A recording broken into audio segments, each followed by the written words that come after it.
लोग कहते हैं कि शंकर क्या नहीं करता। एक बात और कहूंगा मैं आप सबको, दिल से एक बार अगर उसको पुकार लिया तो ये विश्वास मानकर चलना कि तुम्हें दुखी तो नहीं देख सकता, सुख प्रदान करेगा ही, ये पक्का। दुखी नहीं देख पाएगा। उसको हम बाबा कहते हैं, उसको हम दादा कहते हैं।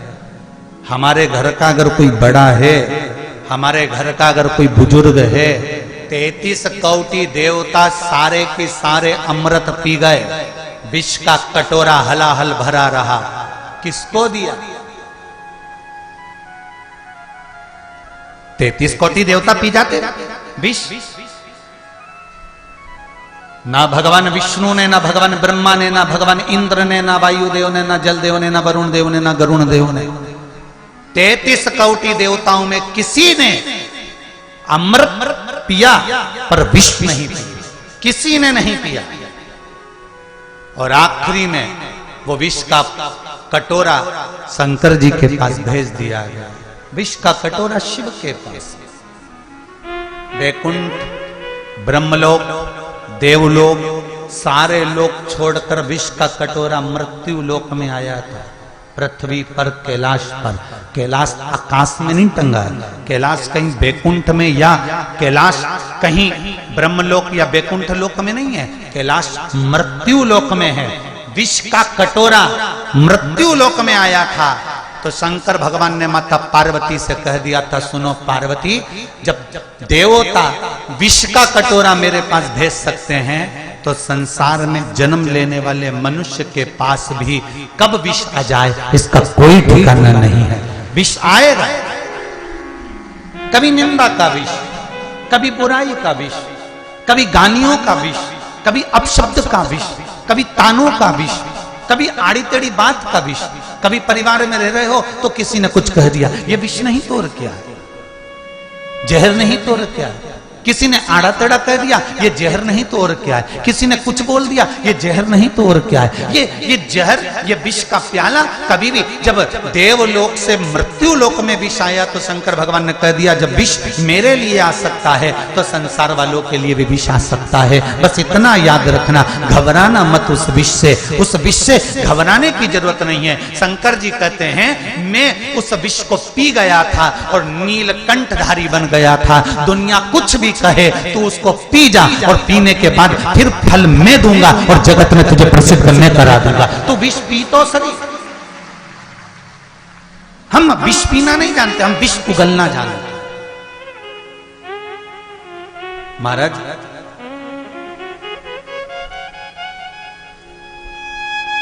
एक पक्षी होता है जिसका नाम है सारंग। नेट पे सर्च कर लेना अगर नहीं देखा वो पक्षी को। वैसे तो ग्रामीण क्षेत्र से आप सब लोग हैं तो पक्षी को एक सारंग नाम का पक्षी होता है, छोटा सा पक्षी होता है सारंग पक्षी। इस पक्षी की एक विशेषता होती है कि यह सारंग पक्षी का जो जोड़ा होता है, इसका जोड़ा वाला अगर मर जाता है तो उसको मरा हुआ देखकर सारंग पक्षी भी मर जाता है। इस पक्षी का एक नियम है।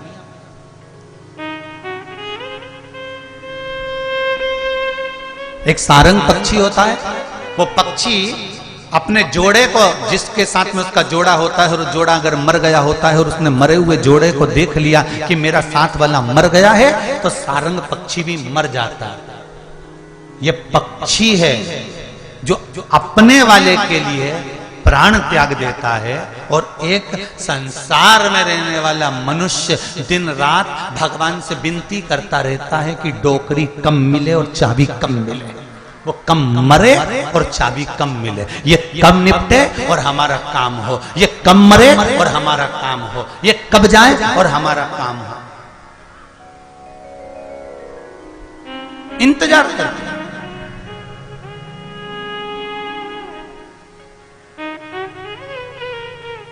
आज मनुष्य में सबसे बड़ी एक कमी है, मानव के अंतर्गत एक कमी सबसे बड़ी है, उसका बुरा हो रहा है, होने दो, हमको क्या करना। ये सबसे बड़ी कमी है। राष्ट्र खड्डे में जा रहा है, जाने दो हमको, बोलो तो क्या कर। पड़ोसी के यहां पर दुख हुआ, होन दो, हमें क्या करना। और वही दुख, वही कष्ट अपने यहां होता है, फिर दूसरा कहे तो कैसा लगता है। शिव महापुराण की कथा एक बात आप सबसे कहना चाहेगी कि किसी के दुख में आप खड़े हो जाओ, किसी के कष्ट में आप साथ देना चालू कर दो, फिर आपको किसी की जरूरत नहीं पड़ेगी, शिव अपने आप आपको साथ देना चालू कर दो। राष्ट्र पर तकलीफ आए, हमारे सनातनियों पर तकलीफ आए, हमारे राष्ट्र के अंतर्गत तकलीफ आए, हमारे पड़ोस में रहने वाले पर तकलीफ आए, हमारे परिवार में रहने वाले के पास तकलीफ आए, हमारे कुल में रहने वाले को तकलीफ आए, तो पहला फर्ज हमारा बनता है कि हम सामने जाकर खड़े हो जाए।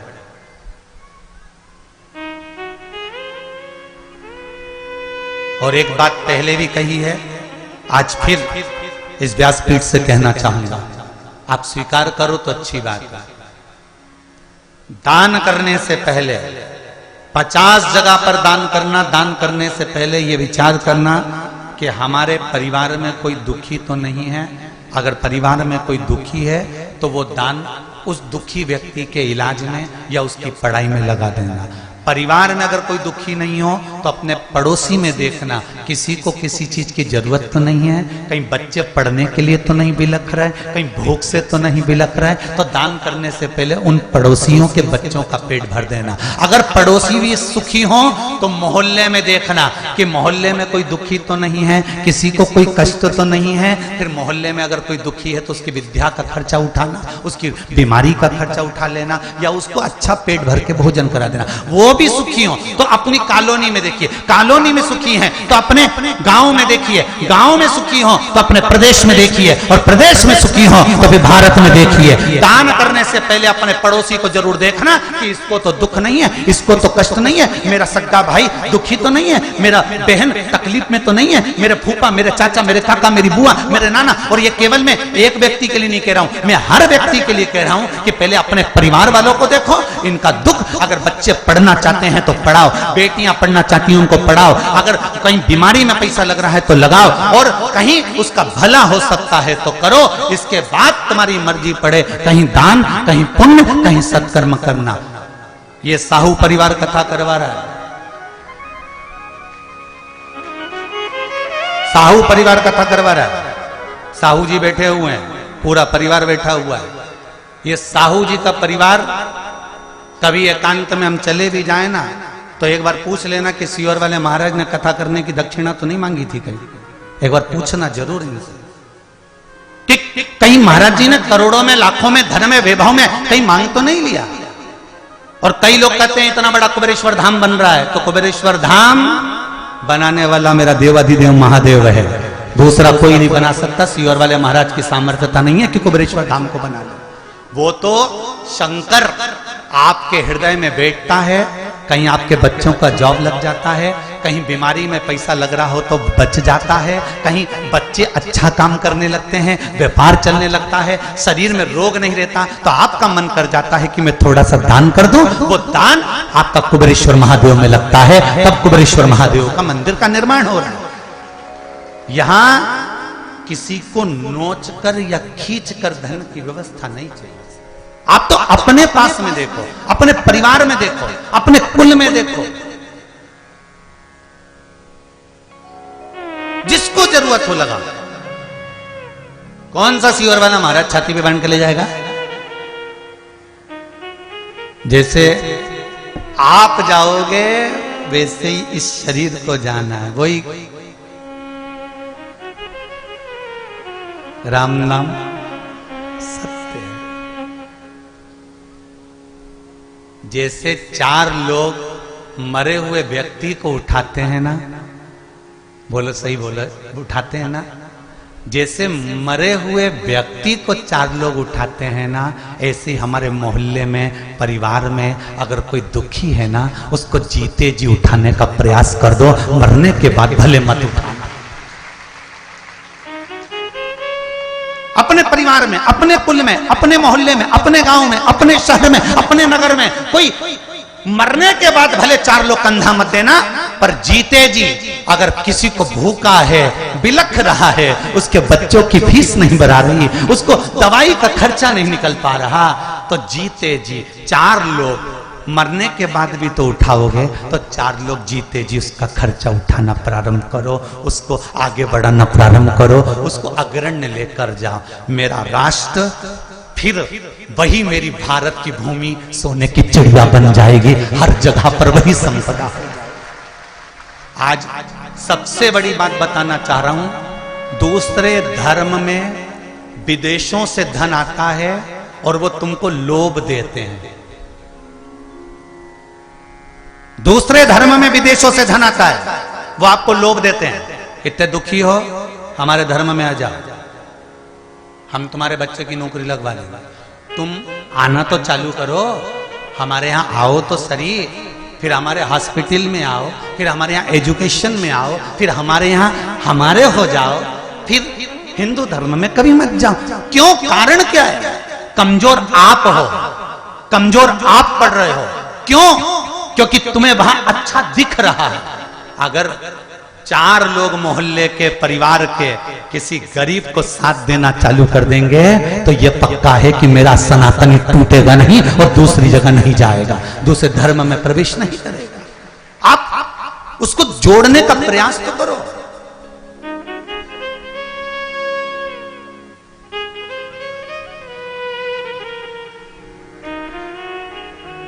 एक कार्य छेड़कर रखी है नशा मुक्ति के लिए। नवयुवक टीम को जगाती रहती है कि नशा क्यों करते हो, नवयुवक बच्चों को बताती रहती है कि नशा क्यों करते हो, किस लिए करते हो। इस नशे के बल पर तुम्हारा परिवार टूट रहा है, इस नशे के बल पर तुम्हारा जीवन नष्ट हो रहा है, इस नशे के बल पर घर के जवान की जवान बच्चे बर्बाद हो रहे हैं। ये पुलिस प्रशासन एक मुहिम छेड़ कर रखी है। एक बार जोरदार ताली बजाएं राजनांदगांव पुलिस के लिए। बहुत बहुत धन्यवाद, बहुत बहुत साधुवाद। अच्छा लगा, आप अच्छा करिए, मुझे व्यासपीठ से कहने में आनंद की अनुभूति होगी। आप अच्छा करिए, मुझे व्यासपीठ से बोलने में सुख प्राप्त होगा, क्योंकि राष्ट्र शुद्ध है, देश शुद्ध है, इससे बढ़कर कोई सुख नहीं हो सकता। मेरे शंकर ने विष काय को पिया था जी? क्यों पिया? कि अगर मैं नहीं पीऊंगा ये बाकी के पी जाएंगे तो निपट जाएंगे। तुम्हारे चक्कर में पी गया। सास घर में ठंडी रोटी क्यों खाती है? उसको क्या गर्म रोटी अच्छी नहीं लगती? उसको भी अच्छी लगती है, मुंह में दांत नहीं बिचारी के फिर भी ठंडी खाती है। क्यों खाती है? क्योंकि उसको मालूम है कि कल की बची हुई रोटी ना बहू खाएगी ना छोरा खाएगा, आखिरी में वो गाय को दे देंगे, फेंक देंगे। कैसे जोड़ जोड़ के मैंने इस मकान को बनाया है। सास ठंडी रोटी को दाल में भिंगो भिंगो कर खा जाती है, बहू कहती मम्मी गरम ले लो, सास कहती मुझे ठंडी अच्छी लगती है। क्यों? सास को गरम अच्छी नहीं लगती, गरम अच्छी लगती है, पर मालूम है कि ठंडी रोटी फेंक दी जाएगी और फेंकेंगे तो दिल मेरा दुखेगा, इसलिए सास ठंडी ही खा जाती है। मेरा देवाधिदेव महादेव विष क्यों पिया? जिससे आप बर्बाद ना हो जाओ, आप कष्ट में ना हो जाओ, आपको दुख ना आ जाए, इसलिए मेरे शंकर ने विष पिया है, मेरे शिव ने जहर पी लिया।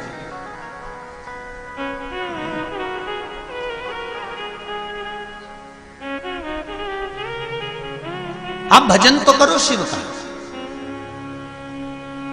जहां सारे डॉक्टर फेल हो जाते हैं वहां एक डॉक्टर और है। कौन? बोलो जरा जम के। देव अधिदेव महादेव। सारे 5 से 7 डॉक्टरों ने कह दिया था कि ये बच्ची विकलांग होगी, ये बच्चा विकलांग होगा, शरीर बेकार होगा, और वो बच्चा हुआ। क्यों? क्योंकि कुंदकेश्वर महादेव का नाम ले लिया था, शिव का स्मरण कर लिया था। वो कुंदकेश्वर कोई साधारण नहीं है महाराज। माता पार्वती जी ने जब विदल और उत्पल दोनों आ रहे थे, माता पार्वती को गलत दृष्टि से देख रहे थे, तब माता ने कुंदुक का प्रहार करा था, और वो कुंदुक का प्रहार करा तो विदल और उत्पल दोनों का संहार कर दिया, और शिवजी के चरणों में जाकर वो कुंदुक गिर गया, जिसके कारण शिवजी का नाम कुंदकेश्वर पड़ गया। स्वयं भगवान शंकर ने माता पार्वती से कहा था, पार्वती जब मनुष्य रोग से ग्रसित होगा, यह मानव का शरीर जब रोगों से घिर जाएगा, तब तेरे फेंके हुए कुंदुक नाम का अगर वो स्मरण करेगा और कुंद कैश्वर का नाम लेकर एक लोटा जल लाल चंदन मिलाकर मेरे शिवलिंग पर समर्पित करेगा, तो वो रोग से मुक्त हो जाएगा। ये कुंद कैश्वर, ये कुंद कैश्वर है, कोई साधारण नहीं है। भगवान शंकर का एक एक नाम का स्मरण करिए, भगवान शिव के एक एक नाम का स्मरण कर कर देखिए। साधु, सन्यासी, तपस्वी, साधक, उपासक जितने हैं उनका स्मरण करिए।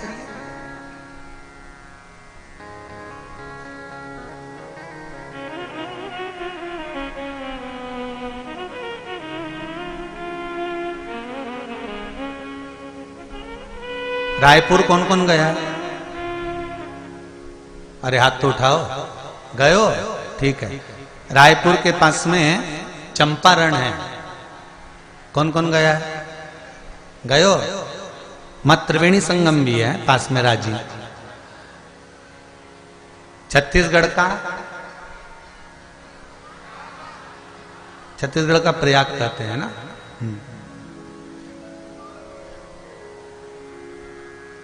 चंपारण में चंपेश्वर महादेव दर्शन किस किसने करे? जरा हाथ उठाओ, कने सभी ने। श्री महाप्रभु जी श्रीमद् वल्लभाचार्य जी की बैठक जी पर जब हम जाते हैं तो चंपेश्वर महादेव पढ़ते हैं। कभी आपने विचार करा कि श्रीमद् वल्लभाचार्य जी तो ठाकुर जी के उपासक हैं, भगवान श्री जी बाबा के उपासक हैं, गिरि गोवर्धन नाथ जी के उपासक हैं, फिर चंपेश्वर महादेव यहां कैसे आ गए? और चंपेश्वर महादेव कहां विराजमान हैं? जिस वृक्ष के नीचे श्रीमद् वल्लभाचार्य जी को माता ने जन्म दिया था और वहां वो बालक पड़ा हुआ था, ज्ञात नहीं हुआ कि ये जीवित है कि मर गया। तब शंकर और पार्वती दोनों भ्रमण करते हुए जा रहे थे, बालक पर दृष्टि पड़ी। पार्वती जी ने कहा, बाबा कोई बालक पड़ा हुआ है, इसमें प्राण नहीं दिख रहा है। शिव जी कहते हैं, अरे पार्वती तूने बालक को मुझे दिखा दिया, अगर वो मर भी गया होगा ना तो मेरी दृष्टि से जिंदा हो जाएगा। अगर वो मर भी गया होगा, प्राण छूट भी गए होंगे, तो वो बालक मेरी दृष्टि से जीवित हो जाएगा। और शंकर भगवान जब तक श्रीमद् वल्लभाचार्य जी महाराज के माता पिता नहीं आते, जगत गुरु श्रीमद् वल्लभाचार्य जी के माता पिता नहीं आए, तब तक मेरे शंकर और पार्वती ने श्रीमद् वल्लभाचार्य जी को अपनी गोदी में रखकर संजोया है। मेरे महादेव साधारण नहीं, उस भूमि पर चंपेश्वर महादेव के नाम से प्रसिद्ध हो गए। वो भूमि साधारण नहीं हो सकती।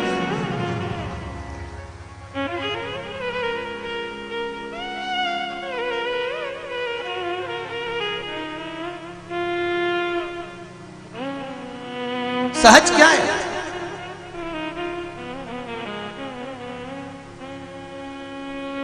सरलता क्या है? कभी मौका मिले तो शिव मंदिरों का स्मरण करिए, शिवालयों का स्मरण करिए, शिवलिंगों का स्मरण करिए कि भारत की भूमि पर जो जो शिवलिंग है, वृंदावन की भूमि पर जाइए, गुप्तेश्वर महादेव मिलेंगे, गोपेश्वर महादेव मिलेंगे, भूतेश्वर महादेव मिलेंगे, चकलेश्वर महादेव मिलेंगे, यमुनेश्वर महादेव मिलेंगे। ब्रज की धरा पर, ब्रज की भूमि पर जाकर जरा दर्शन तो करो, शंकर के एक एक स्वरूप का दर्शन करना और उनका स्मरण करना कि शंकर का स्वरूप क्या है। वो तो कथाओं के माध्यम से इतना समय नहीं मिल पा रहा है, नहीं तो लोगों के तो बहुत फोन आते हैं कि गुरुजी एक बार वृंदावन में कथा करिए, यहाँ पे इतने सारे शिवलिंग हैं, उनका वर्णन करिए, हम सब सुनना चाहते हैं और प्रयास करेंगे। मेरा अगर बाबा चाहेगा तो वृंदावन की धरा पर भी एक विशाल शिव महापुराण की कथा होगी, जिसमें भूतेश्वर, गुप्तेश्वर, गोपेश्वर, चकलेश्वर, यमुनेश्वर, एक एक शिवलिंग का वर्णन किया जाए कि इनका मूल तत्व क्या है, क्यों मेरे ठाकुर जी इस पावन धरा पर आए, किस लिए आए? क्यों शिव जी के साथ में नृत्य करा? क्यों विष का कटोरा वहां पहुंचाया? क्यों अमृत का कलश वहां पहुंचाया? कारण क्या था?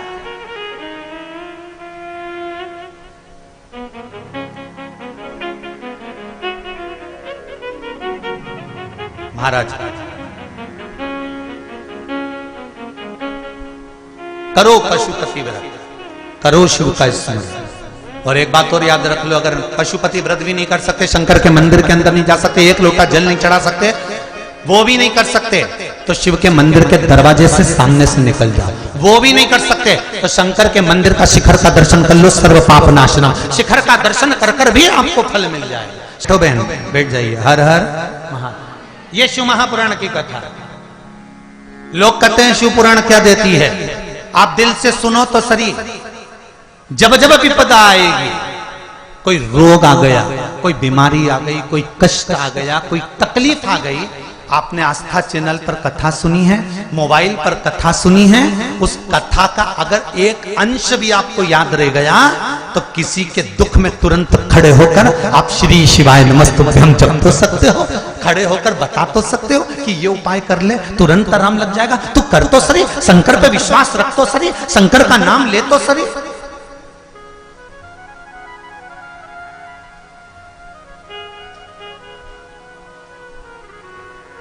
अरे भाई, उसको भजो तो।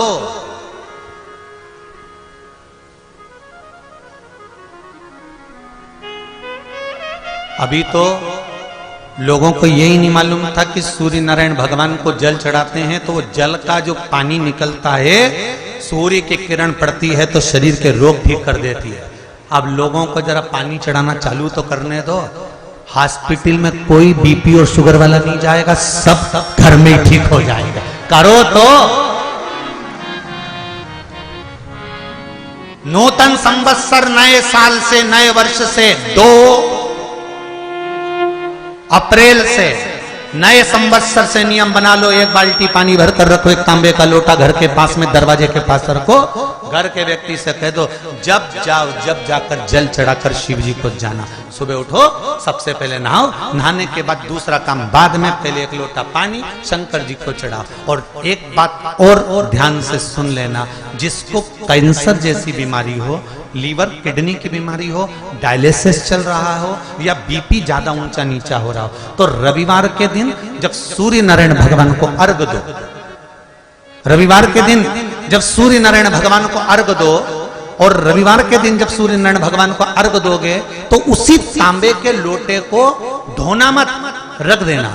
और उसी तांबे के लोटे को रविवार को सूर्य को अर्घ देकर वही तांबे के लोटे में फिर पानी भर लेना, और सोमवार के दिन उसी तांबे के लोटे से शंकर जी को जाकर जल चढ़ा देना, और उस पानी को लाकर थोड़ा सा आचमन कर लेना। बीपी और शुगर लेवल में आना प्रारंभ हो जाएगा। 2-4 हफ्ते कर देखो।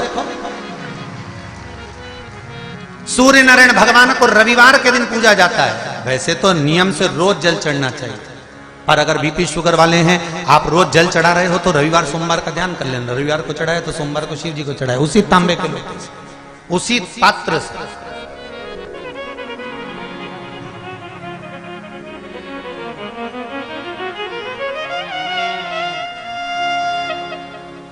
अब भजो उसको।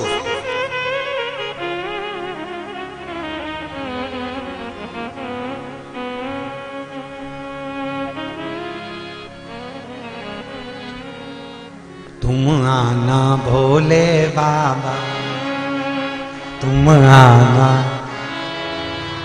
मेरे हाले को सुनो, अरे जम के तो बोलो। तुम आना भोले बाबा, मेरे हाले को सुनो। तुम आना भोले बाबा, मेरे मकान में। तेरा चित्त मन जीवड़ा, जो मन है, चित्त है, वृत्ति है, वो अगर शिव में लगी है तो जीवन की सार्थकता है, जीवन का सुख है। श्री शिवाय नमस्तुभ्यम, श्री शिवाय नमस्तुभ्यम। यदि आपका मन, आपका चित्त, आपकी वृत्ति लगी है तो फिर भटकना नहीं है।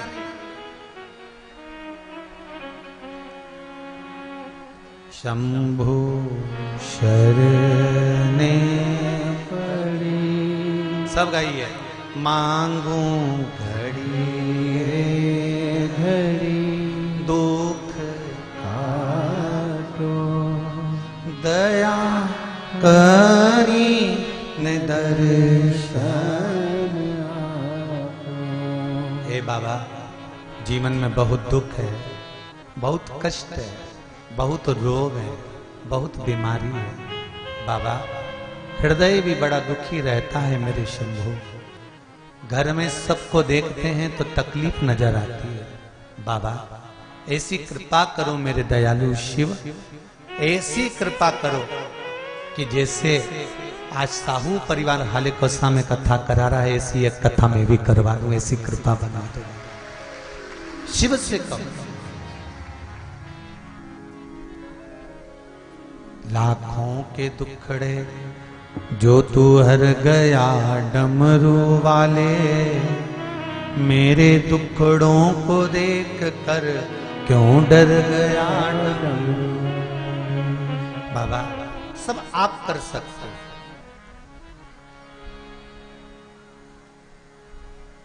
बस शिव आराधना में एक चीज और याद रखिए कि अहंकार मत आने दो। शिव पंचायत में 5 देव, गणेश जी, विष्णु जी, शिव जी, दुर्गा जी और सूर्य नारायण भगवान, ब्रह्मा जी क्यों नहीं बैठ पाए? क्योंकि उनको बार बार अहंकार आ जा रहा था, बार बार अभिमान आ जा रहा था।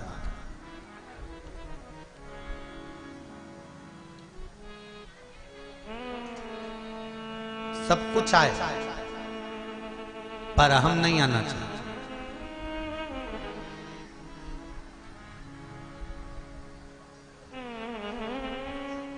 सब कुछ आए पर अहंकार नहीं आना चाहिए। धन कितना भी आए, कितनी भी सत्ता, कितना भी वैभव हो जाए, अहंकार मत आने देना।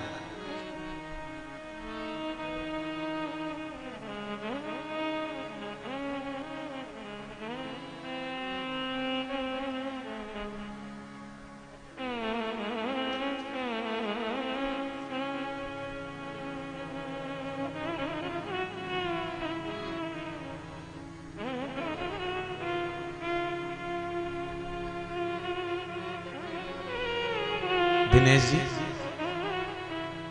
हम इस व्यासपीठ से आपका बार बार नाम नहीं लेना चाह रहे थे, पर एक भक्त ने पत्र ही लिख दिया आपके लिए।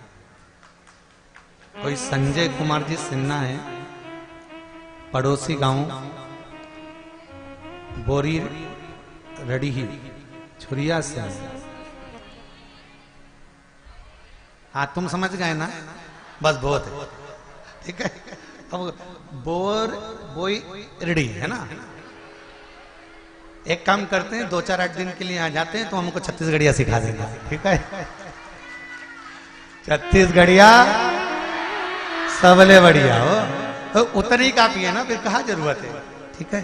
तो इन्होंने लिखा है, गुरुदेव, जिन साहू परिवार में कथा हो रही है, दिनेश जी साहू, ईश्वर जी साहू, वर्षों से रिटर्न बड़ा बाबा, वर्षों से बाबा भोलेनाथ बैजनाथ धाम झारखंड में प्रतिवर्ष सैकड़ों भक्तों को यहां से लेकर जाते हैं गुरुदेव, और शिव जी का दर्शन कराते हैं। ये बाबा की कृपा है। गुरुदेव,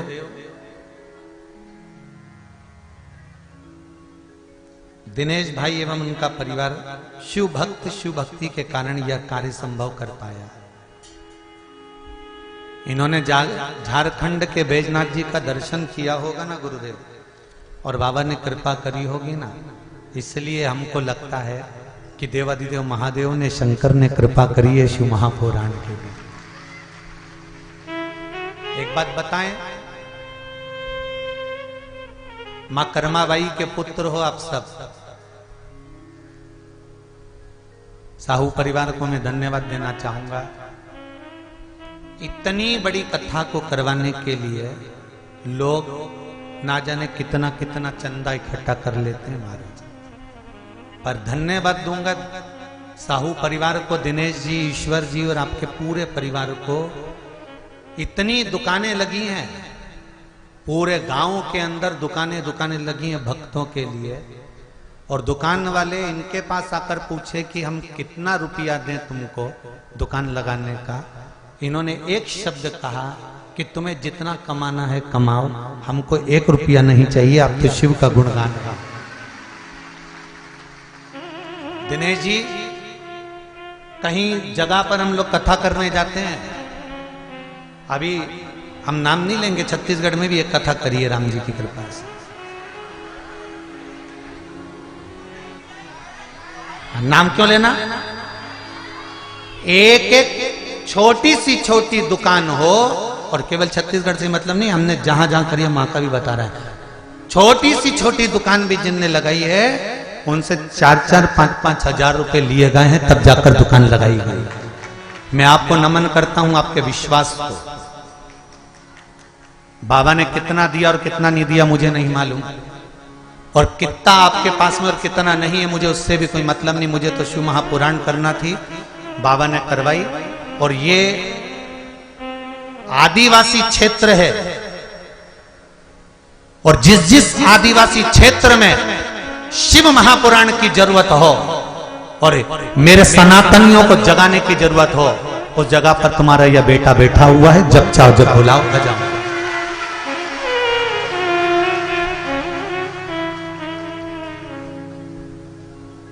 इस क्षेत्र में कथा की जरूरत थी, इस क्षेत्र में कथा की बहुत जरूरत थी। यहां लोग भटक रहे थे, शंकर को नहीं जान पाए। आज आप सब लोग जो आए हो ना बाहर से इस गांव में, इस गांव का आपने विकास कर दिया साहब, इस गांव को आगे बढ़ा दिया आपने। आने से मेहमान जब आते हैं ना किसी के घर में, तो घर वालों का हौसला बढ़ता है कि मेरे घर में मेरी जीजी आई, मेरे काका जी आए, मेरी बुआ जी आई, मेरे फूफा जी आए। पर जब इस हौले के कोसा गांव के अंतर्गत, हले कोसा के अंतर्गत जब आप आए हैं, तो यहां पर आने से आप लोगों ने गांव का एक एक घर का एक विश्वास बढ़ा दिया है। आप लोगों ने विश्वास जागृत कर दिया है इस गांव के अंदर, जो ऊर्जा दी है आप लोगों ने। बहुत बहुत धन्यवाद। दिल से कथा है। एक साधारण छोटी सी दुकान, वो भी छोटे से गांव में, और छोटी सी दुकान के अंतर्गत छोटा सा कामकाज करना, ये तो शिव ही करा सकता है, किसी की सामर्थ्यता नहीं है। और वो जो करता है उसके सिवाय कोई नहीं कर सकता। एक पत्र कितना सुंदर आया है, कोई सिस्टर मैडम ने लिखा है।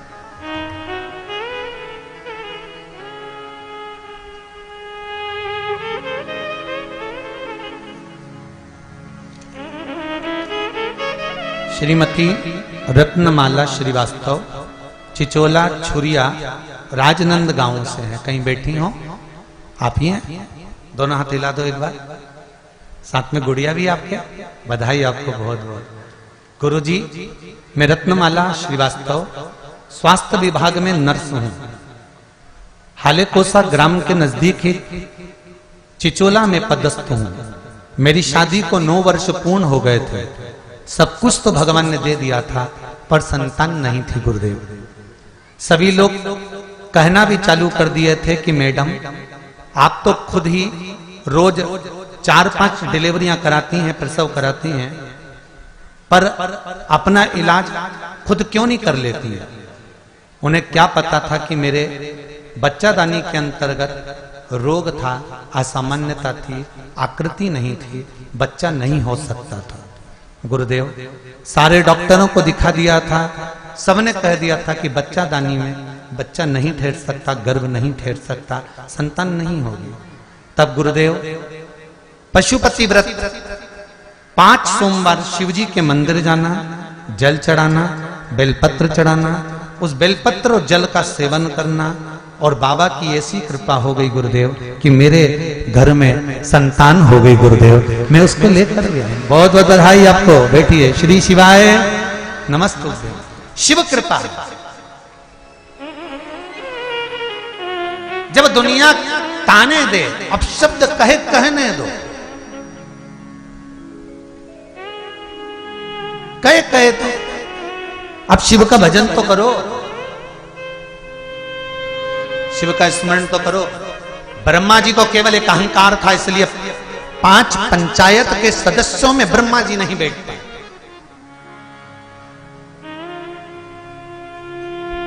आप और हम अगर अभिमान में आ जाएंगे तो हम भी 5 सदस्यों में नहीं बैठ पाए।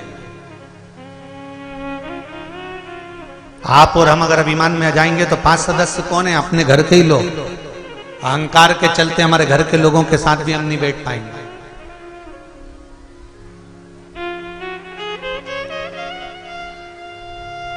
जब अभिमान टूटता है तब सुख मिलता है। महाराज, ब्रह्मा जी को अहंकार था।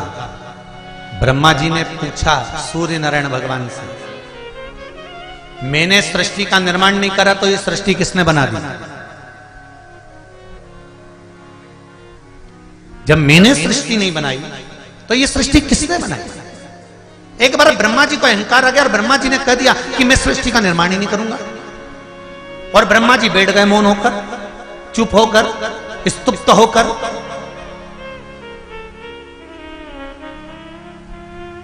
और जब मौन होकर, स्तुप्त होकर ब्रह्मा जी बैठे, सृष्टि का निर्माण बंद हो गया।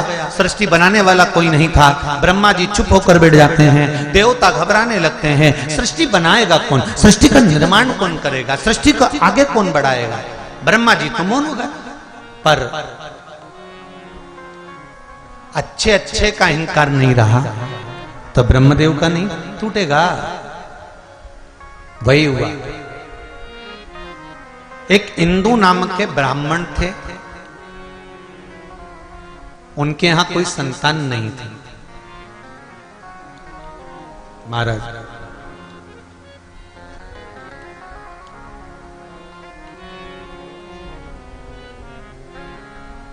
ये पूर्व रचित सृष्टि का वर्णन है। इंदु नाम के ब्राह्मण के घर में औलाद नहीं, संतान नहीं।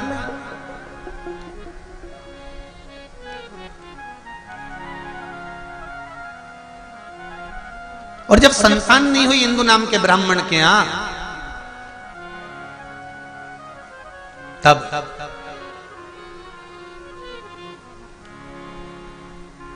इंदु नाम के ब्राह्मण ने शंकर जी की आराधना करना प्रारंभ कर।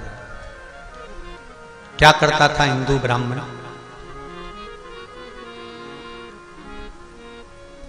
बेल के वृक्ष के नीचे जाता, शिवलिंग का निर्माण करता, पूजन करता।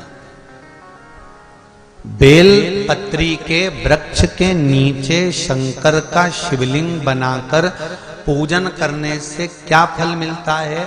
तो कहा, बेलपत्री के वृक्ष के नीचे पार्थिव शिवलिंग का निर्माण कर जब हम पूजन करते हैं, बेलपत्री के पेड़ के नीचे की ही मिट्टी को लेकर जब हम शिवलिंग बनाते हैं और बेलपत्री के पेड़ के नीचे ही जब हम पूजन करते हैं, तो बेलपत्री के वृक्ष में जितनी पत्तियां होती हैं उतने शिवलिंग के पूजन का फल हमको प्राप्त हो जाता है। सहस्त्र शिवलिंग।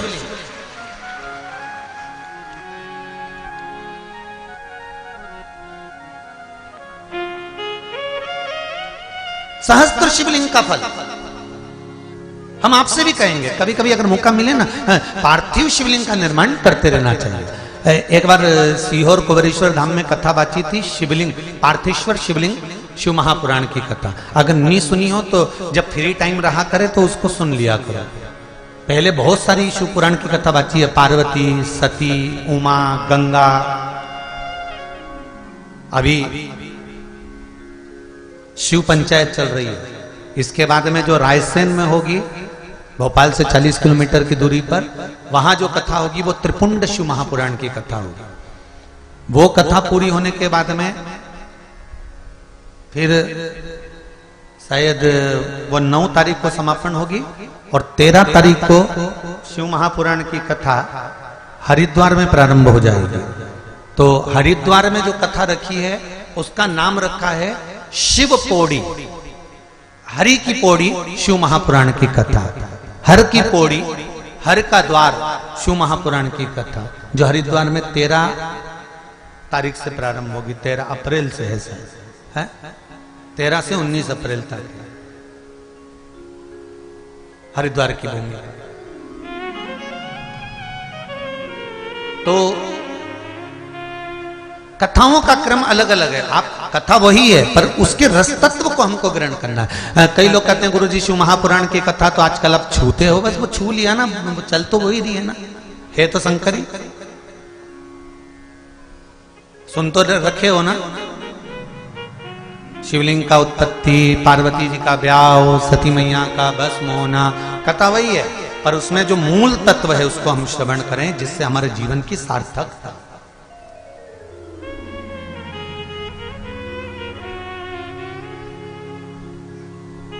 हरिद्वार में 13 अप्रैल से कथा होगी, वो ऋषिकेश रोड पर शिव कोठी है कोई, वहां उस कथा का क्रम रहेगा। हैदराबाद का कोई परिवार है वो करा रहा है, महाराज शिव कथा कह रहे हैं।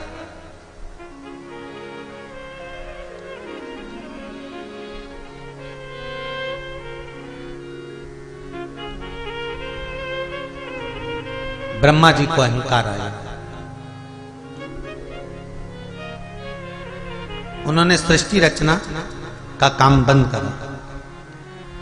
इंदु नामक ब्राह्मण ने शंकर की आराधना करी, बेलपत्री के वृक्ष के नीचे पार्थिव शिवलिंग का निर्माण करा।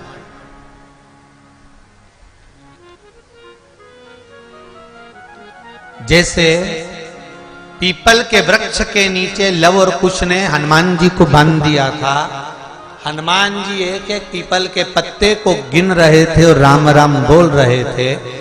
पत्ते को गिनते जाएं और राम राम बोलते जाएं, उसी तरह जब हम बेलपत्री के वृक्ष के नीचे पार्थिव शिवलिंग का निर्माण करते हैं और उसका पूजन करते हैं तो उस वृक्ष में जितने पत्ते होते हैं उतने शिवलिंग का फल हमारे भाग्य में लिखा जाता है। उसको कहते हैं सहस्त्र शिवलिंग का लाभ, हमारे पार्थिव शिवलिंग की पूजन का लाभ हमारे भाग्य के अंतर्गत हमारी किताब में लिखा जाता है। क्या आपने हजारों शिवलिंग का पूजन किया? आप में से कितने लोग हैं जो पार्थिव शिवलिंग बनाते हैं? हाथ उठाओ जरा। बनाते हो पार्थिव शिवलिंग? रोज नहीं बनाओ तो 6 महीने में एक बार बनाओ, 3 महीने में बनाओ, 2 महीने में बनाओ, महीने में बनाओ, नहीं बने तो श्रावण महीने में बनाओ, पर पार्थिव शिवलिंग का निर्माण करना चाहिए। भले साल में एक बार करो पर करो।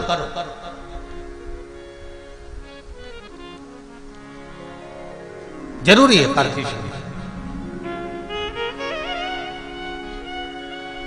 महाराज इंदु नामक ब्राह्मण ने भगवान शिव की स्तुति करना प्रारंभ कर दिया।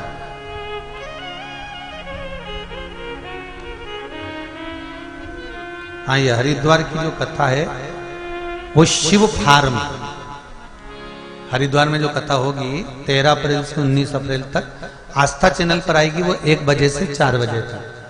शिव फार्म, भूपत वाला रोड, हरिद्वार। और कथा करवाना है मर्दा परिवार हैदराबाद से, ये लोग कथा करा रहे हैं। एक बार जोरदार ताली बजाएं मर्दा परिवार हैदराबाद वालों के लिए जिन्होंने हरिद्वार की पावन धरा पर कथा रखी। शिव कथा कर रहे, ब्रह्मा जी सृष्टि की रचना नहीं कर रहे, इंदु ब्राह्मण एक लोटा जल का लेकर जाता है, बेलपत्री के वृक्ष के नीचे पार्थिव शिवलिंग का निर्माण करता है, पूजन करता है, उसका विसर्जन करता है। शिव जी प्रसन्न हो गए, मांग तुझे क्या चाहिए। पार्थिव शिवलिंग जब सांसारिक मनुष्य अपने हाथों से निर्माण करता है ना, स्वयं पार्थिव शिवलिंग का निर्माण किसी दूसरे से नहीं करवाना चाहिए। आजकल पार्थिव शिवलिंग का निर्माण नई नई डिजाइन से लोग करने लगे, ये अलग बात है, परंतु नियम पार्थिव शिवलिंग का जो नियम है, आजकल तो लोग भगवान का मुख बनाते हैं या वो अन्य स्वरूप बनाते हैं, पर पार्थिव शिवलिंग का जो निर्माण का विधान है, आप जैसा ब्रह्मा और विष्णु ने शिवलिंग प्रकट करा था, बस वैसा ही वैसा शिवलिंग भगवान शंकर का प्रकट कर लीजिए, वैसा कि वैसे ही शिवलिंग का निर्माण कर लीजिए। और शिवलिंग का निर्माण आप स्वयं अपने हाथों से करिए। क्यों? क्योंकि लिंग पुराण के अंतर्गत आता है, जब सांसारिक मनुष्य अपने हाथों से किसी ब्राह्मण के साक्षी में बैठकर स्वयं यजमान जब शिवलिंग का निर्माण करता है, तो उसके हाथ की अगर कोई रेखा बेकार भी है तो शिवलिंग को बनाते बनाते वो रेखा सुधर जाती है।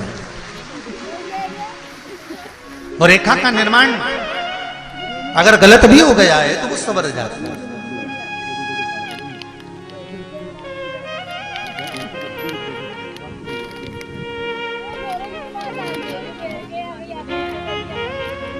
वो एक पहले भजन गाते थे ना, बालू मिट्टी के बनाए भोलेनाथ, चढ़ाऊं लोटा जल, बालू मिट्टी के बनाए भोलेनाथ, चढ़ाऊं लोटा जल।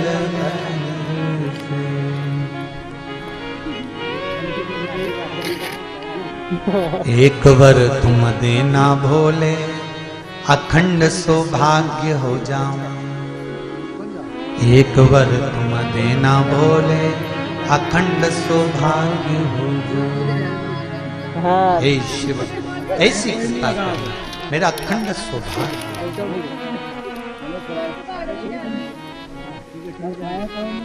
दूजा वर ये देना भोले, गोदी लाल खिलाऊं। दूजा वर ये देना भोले, गोदी लाल खिलाऊं। मेरे बाबा, दूसरा वर ये देना पार्थिव शिवलिंग के निर्माण से कि मेरी गोदी में लाल हो।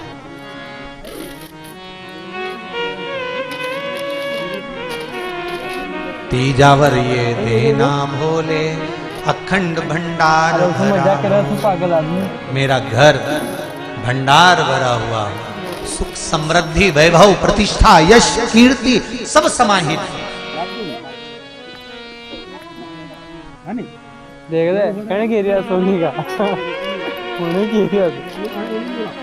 बहुत अच्छे अच्छे शिवलिंग का निर्माण होता है, पर निवेदन करेगी व्यास की, आप अपने हाथों से शिवलिंग का निर्माण करिए। जब शिवलिंग थोड़ा सा आप बना दो और आपसे सही ना बने, तब जो विद्वान ब्राह्मण आपके पास में बैठे हों, कर्मकांडी ब्राह्मण बैठे हों, उनसे कहो, गुरुजी मैंने बना दिया, मेरे से जैसा बना, अब आप इसको सही कर दीजिए। फिर ब्राह्मण देवता उस शिवलिंग को श्रेष्ठ कर दें।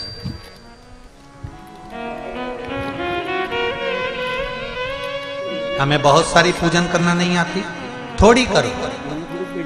और ये मत सोचो कि गलत हो जाएगी तो भगवान रूठ जाएंगे। नहीं नहीं नहीं नहीं, भगवान तो रूठते ही नहीं। ये कर्माबाई का चरित्र कितना सुंदर कहता है। कर्माबाई जी को आज माता कर्मा जी की जयंती है। आप सभी को माँ कर्मा जयंती की बहुत बहुत बधाई हो।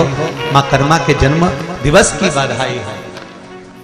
संपूर्ण साहू समाज को बहुत बहुत बधाई, और साहू समाज को ही नहीं, संपूर्ण विश्व को मां कर्मा जैसे भक्त की प्रागट्य की बधाई, जिन्होंने भगवान जगन्नाथ को आवाज लगाती थी और भगवान जगन्नाथ भोजन करने आ जाते थे। अब जरा विचार करो, आपके कहने पे तो आपका छोरा भोजन करने, और मां कर्मा भाई आवाज लगा दे, अरे थाली भर के लई खींचड़ो, अरे ऊपर की बाट की, अरे जी मारा श्याम धनी जी मावे।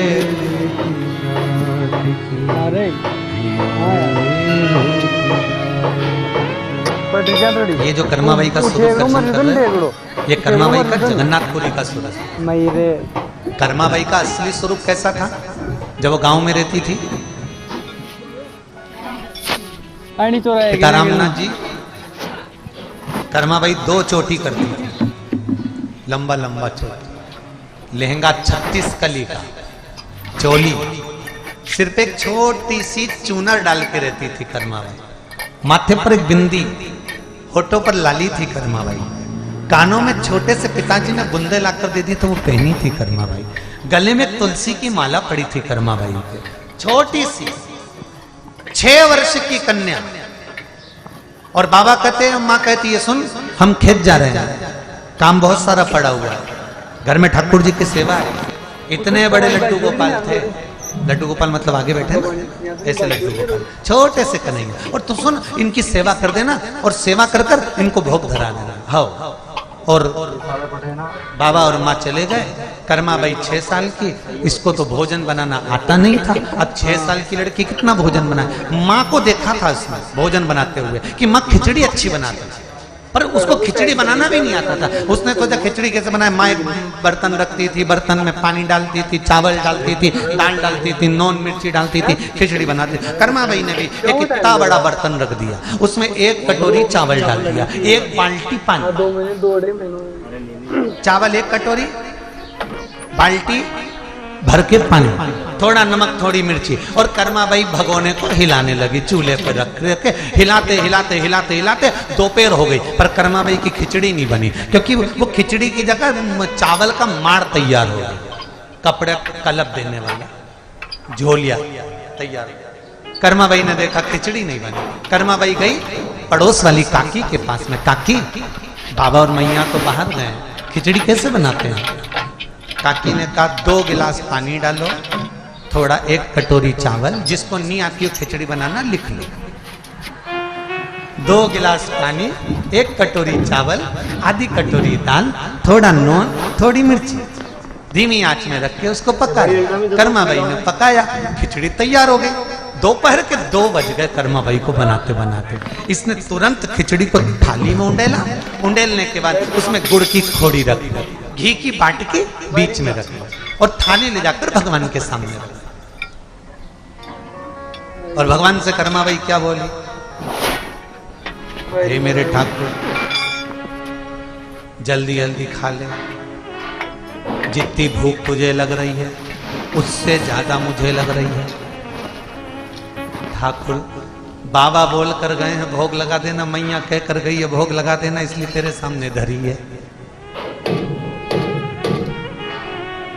तू जी में तो जद में जीमू, मानो ना कोई लाट की, और जीमा मारा श्याम धनी जीमा।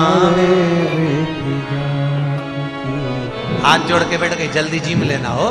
भगवान के आगे हाथ जोड़ के बैठी, जैसे ही हाथ जोड़ के बैठी इतने में तो जो पीतल की मूर्ति थी भगवान की पाषाण की, उसमें से भगवान ये 6 साल की वो 4 साल का प्रकट हो गया। 4 साल के मेरे ठाकुर प्रकट हुए, और 4 वर्ष के भगवान कृष्ण सामने आके बैठ गए। और जो कर्माबाई ने आंख खोली, खोलते से ही देखा, और देखते से भुकुटियों से पूछा। भगवान भी भुकुटी हिला रहे, कर्माबाई भी भुकुटी हिला रही। इतने में कर्माबाई ने हाथ जोड़ के पूछा, ईमानदारी से बोल दे तू कौन है। भगवान बोले, कर्मा मैं तेरा द्वारकानाथ, मैं तेरा सांवरिया सेठ, मैं तेरा श्याम, मैं तेरा कृष्ण। ओहो सांवरिया सेठ, द्वारकाधीश, कृष्ण सांवरिया, ओ धन्य धन्य।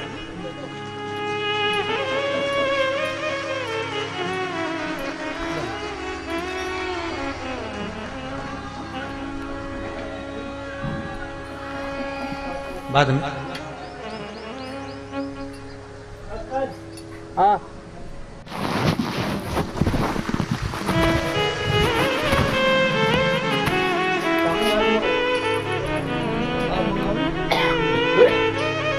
अब कर्माबाई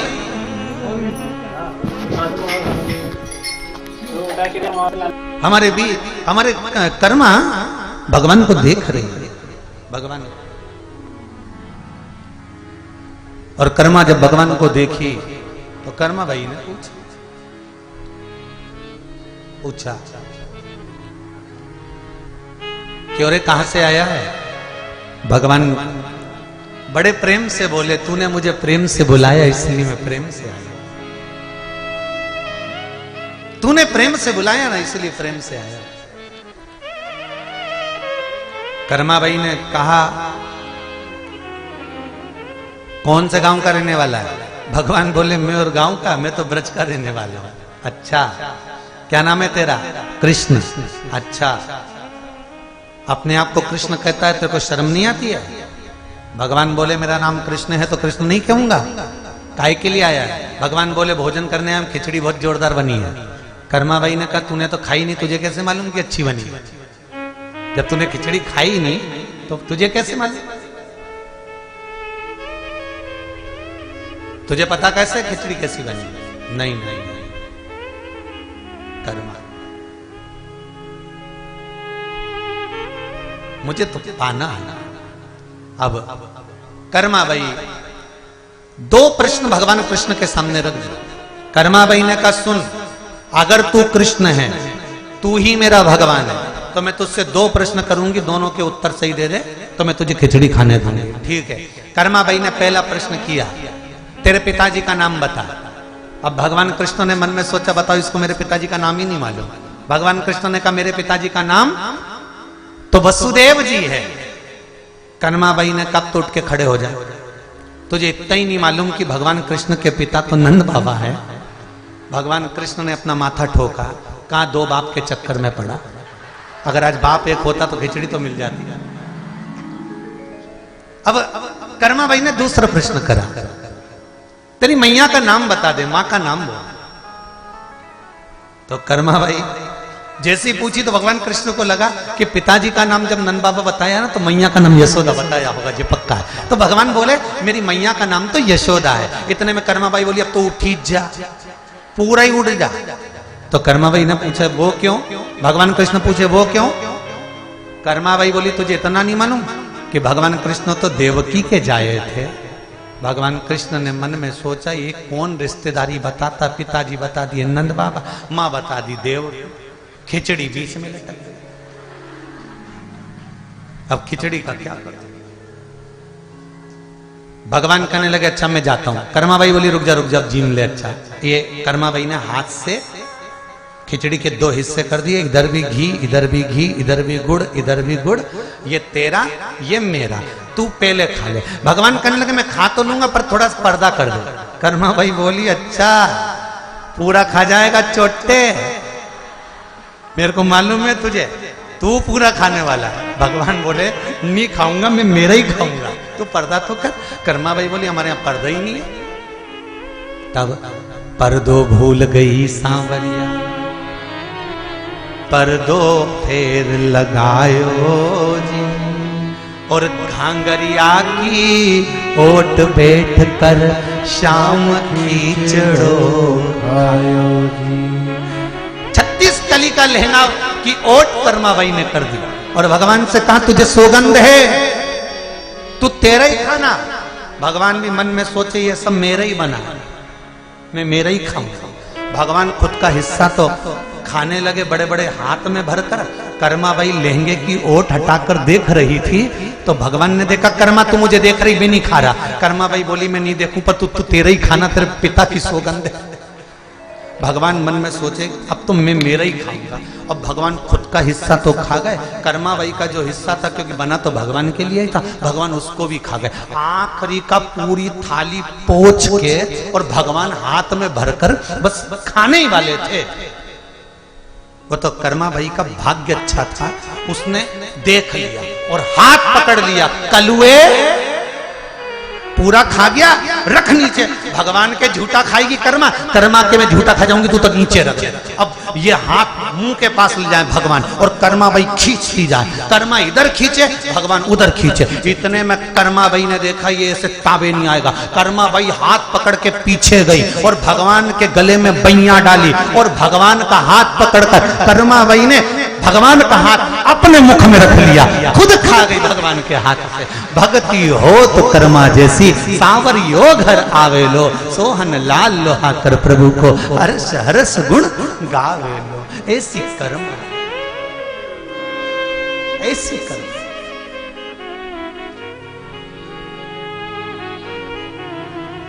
अरे थाली भर कर लई रे खींचड़ो, ऊपर घी की बाट की, जीमो मारा श्याम धनी, जिमावे बेटी जात की, जिमावे बेटी जात की। थाली भर कर खिचड़ा रखा है, खाए सो। आप सभी को, संपूर्ण राष्ट्रवासियों को, संपूर्ण सनातनियों को मकरमावई के जन्म दिवस की बहुत बहुत बधाइयां हैं। बहुत बहुत भाग्यशाली हो आप सब। मकरमा के जन्म दिवस का आनंद, ब्रह्मदेव का अहंकार तोड़ने के लिए महाराज भगवान ने इंदु के घर में, भगवान शिव कहते हैं इंदु तुमने ये बेलपत्री के वृक्ष के नीचे इस सुंदर शिवलिंग का निर्माण करा है, और निर्माण करा, इस शिवलिंग का पूजन किया। इस शिवलिंग का मैं तुम्हें वर देता हूं, तुम्हारे यहां एक नहीं 10 पुत्र होंगे। और इंदु के घर में 10 पुत्र हुए। ब्रह्मा जी का अभिमान तोड़ने के लिए शंकर भगवान ने 10 पुत्र दे दिए। वो 10 पुत्र जब बड़े होने लगे तो इंदु पिता के प्राण छूट गए। बेटों ने विचार करा अपने पिता के लिए क्या करा जाए। तब बेटों ने विचार करा अपने पिता के लिए क्या करा जाए।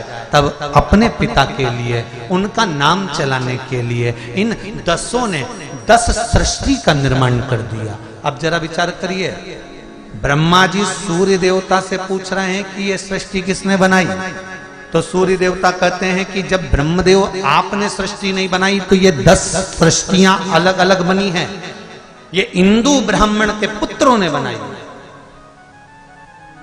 ब्रह्मा जी का अभिमान, ब्रह्मदेव का अहंकार टूट गया। और महाराज अहंकार में दीन गए, धन वैभव और वंश, ना मानो तो देख लो रावण कौरव और कंस। अभिमतता में चले गए। ब्रह्मदेव का अभिमान, इसलिए शिव पंचायत में 5 देवताओं में ब्रह्मा नहीं है। महाराज ब्रह्मदेव नहीं है। पहले नंबर पर कौन है, बोलते जाओ। गणेश जी, दूसरे पर भगवान विष्णु, तीसरे पर भगवान शंकर, चौथे पर मां दुर्गा और 5वें पर भगवान सूर्य नारायण। शिव पंचायत के ये 5 देव।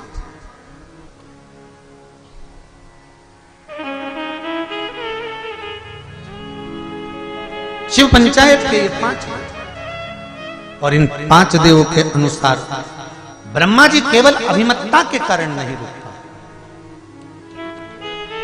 ब्रह्मदेव केवल अहंकार के कारण नहीं रुकता। महाराज भगवान शिव जब कृपा करते हैं, दया करते हैं, ब्रह्मा तो केवल एक सृष्टि का निर्माण करे हैं, तो ब्रह्मदेव के मन में आ गया कि मैंने एक सृष्टि का निर्माण करा। पर शंकर के जो भक्त होते हैं, शिव के जो उपासक होते हैं, वो ना जाने कितनी सृष्टि का निर्माण कर देते हैं, ये मालूम नहीं कर पाते।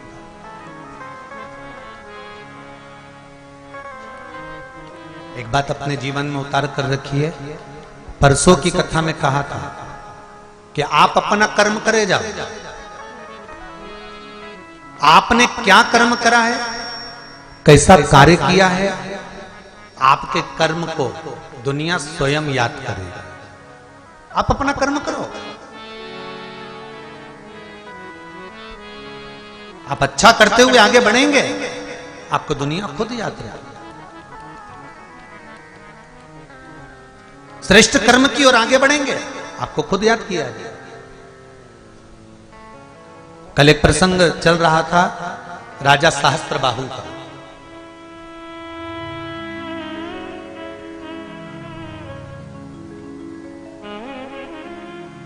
जिस राजा सहस्त्रबाहु ने नर्मदा जी को रोक दिया था, एक हाथ उठाया था और जल निकला उधर से और रावण का शिवलिंग बह गया था। रावण की पूजा अधूरी रह गई थी, इसलिए रावण को सहस्त्रबाहु के बंधन में पड़ना पड़ा। एक प्रसंग खड़ा होता है कि सहस्त्रबाहु ने गलती करी, जल रोका, जल छोड़ा, शिवलिंग बह गया, ये तो सहस्त्रबाहु की गलती।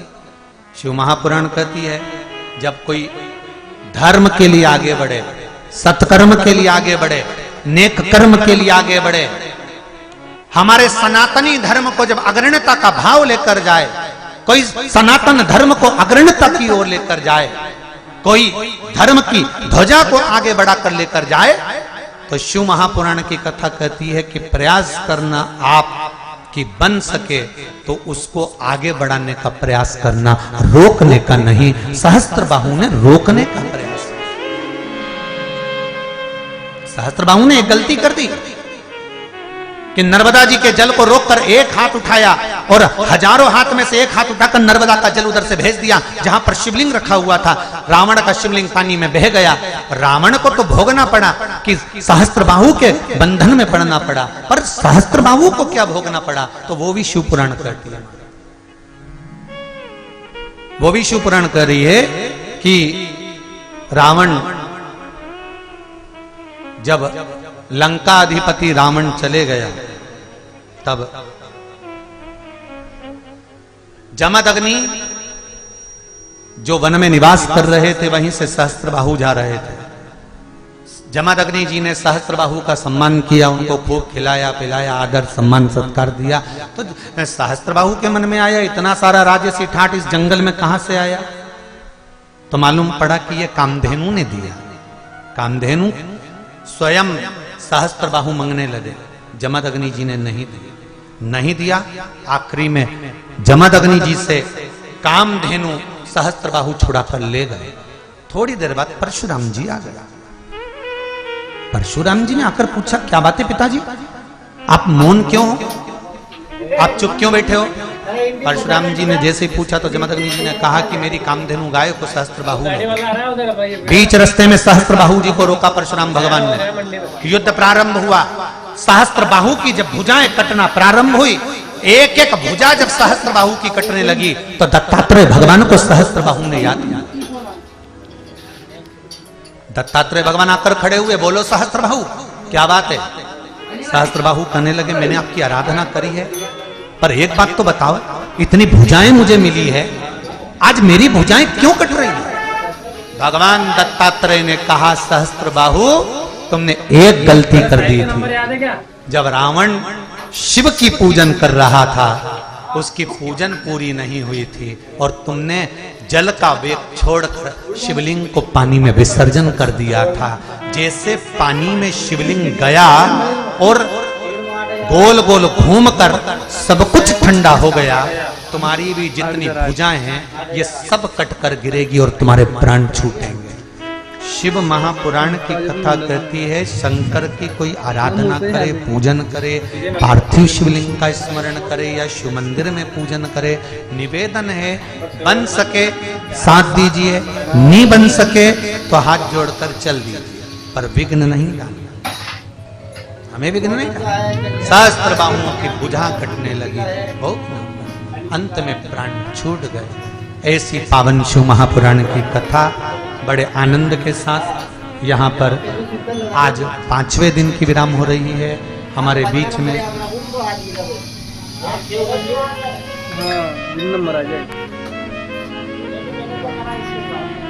बीच में माननीय डॉक्टर रमन सिंह जी, पूर्व मुख्यमंत्री छत्तीसगढ़, माननीय मधुसूदन जी यादव जी, पूर्व सांसद, माननीय दिनेश गांधी जी, पूर्व जिला पंचायत अध्यक्ष, माननीय विनोद खंडेकर जी, पूर्व विधायक डोंगरगढ़ से हमारे बीच में विराजमान है।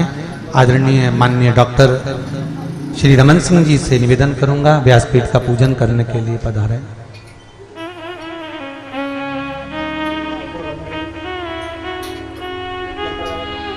एक बार जोरदार ताली बजाकर स्वागत करें।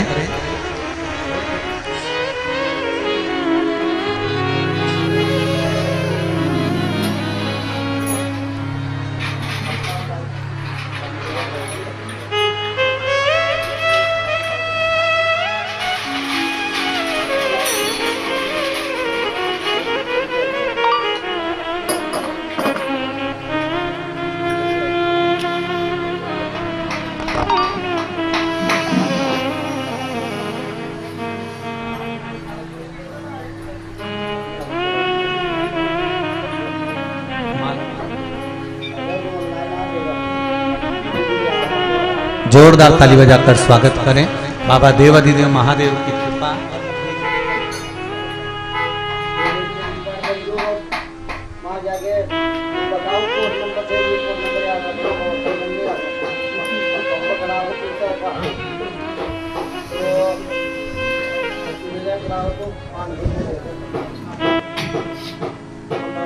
रामचरितमानस में एक लाइन आती है, माता पार्वती जी ने, माता उमा ने, माता सती ने शिव जी से पूछा था, आप नेत्र बंद करके किसका भजन कर रहे हैं? शंकर भगवान बोले थे, मैं राम का भजन कर रहा। सीता जी ने एक दिन राम जी से पूछ लिया, तुम किसका भजन कर रहे हो? राम जी बोले, मैं शिव जी का भजन कर रहा। तब तुलसीदास जी कहते हैं, मृत्यु लोक में रहने वाला, संसार में जन्म लेने वाला मनुष्य जब शिव का भजन करता है तो मेरा शंकर उस मनुष्य का भजन करता है। ये कहीं दूर नहीं है। आप राम को भज रहे हो, राम आपको भज रहे हो। आप कृष्ण को भज रहे हो, कृष्ण आपको भज रहे हो। आप शिव को भज रहे हो, शिव आपको भज रहे हो। उसको पाना बड़ा सरल है।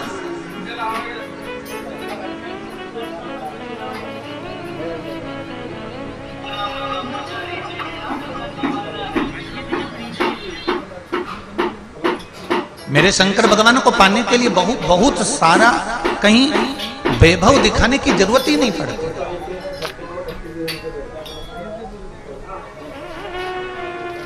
और एक बात और समझ लीजिए,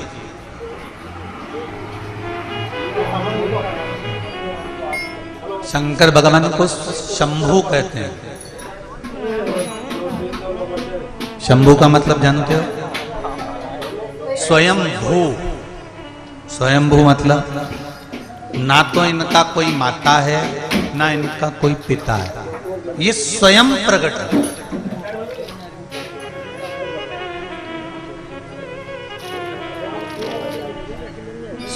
शंभू शब्द का मतलब है स्वयं भू।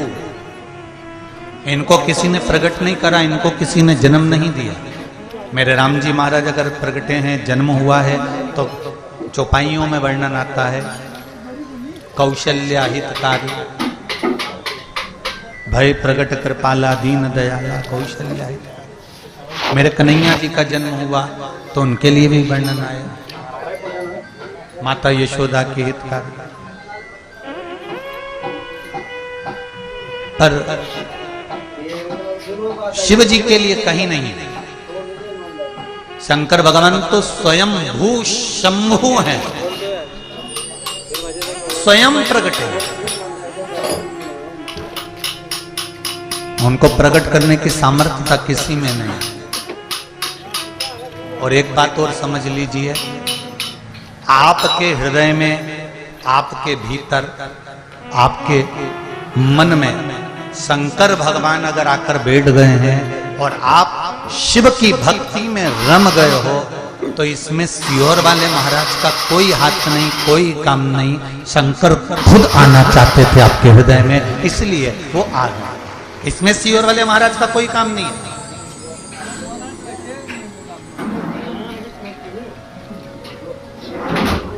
आप जितनी जितनी दृढ़ता से शंकर का भजन करोगे, आप जितनी जितनी दृढ़ता से शिव की भक्ति करोगे, शंकर आपकी सुध लेंगे।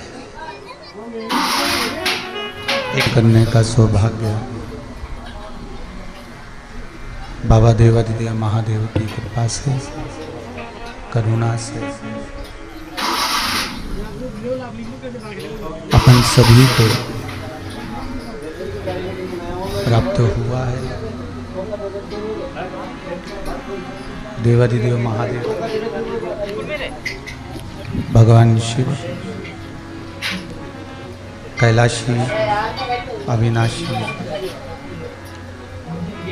भगवान शंकर, जो संपूर्ण विश्व का कल्याण करने वाले, संपूर्ण जीव मात्र अपनी का जीनिस कृपा करने वाले ऐसे देवाधिदेव महादेव की पावन कथा स्वर्गीय श्री मानसिंह जी साहू जी की स्मृति में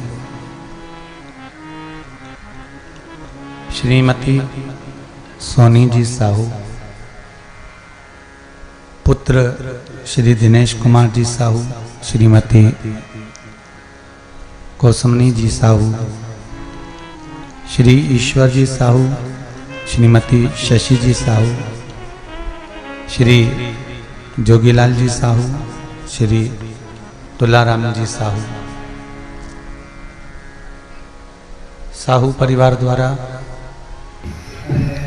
भगवान देवाधिदेव महादेव की पावन शिव महापुराण की कथा को श्रवण करने का सौभाग्य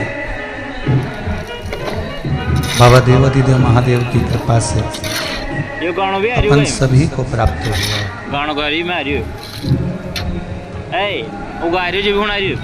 कथा मंडप में मंच पर विराजमान संत शिरोमणि, जो कि रिटर्न बंद है, ये रिटर्न बंद है। संत शिरोमणि जो छत्तीसगढ़ के ही पावन धरा से हैं,